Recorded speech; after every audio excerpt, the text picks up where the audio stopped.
आता पाहूया टॉप 9 मोठ्या बातम्या। दिल्लीमध्ये आज नीती आयोगाची बैठक। मुख्यमंत्री शिंदे बैठकीसाठी दिल्लीमध्ये मुख्यमंत्री आणि दोन्ही उपमुख्यमंत्री नीती आयोगाच्या बैठकीला उपस्थित राहणार।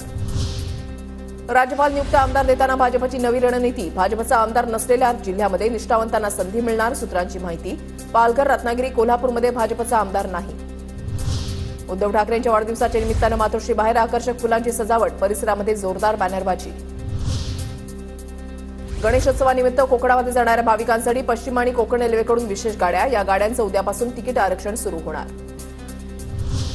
नागपूर जिल्हा परिषदेच्या माजी अध्यक्ष रश्मी बर्वेंच्या टेकाडी सर्कलमध्ये पोटनिवडणूक रद्द।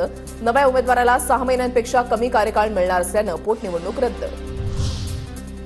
खेडकर कुटुंबियांच्या थर्मोवेरिटा कंपनीचा लिलाव होण्याची शक्यता। कंपनीचा नियमित कर भरला नसल्यानं कारवाईची शक्यता। कंपनीचा 2,72,000चा कर थकीत। मुलुंडमधील ऑडी हिट अँड रन प्रकरणातील आरोपी विजय गोरेची पोलीस कोठडी 1 दिवस वाढली।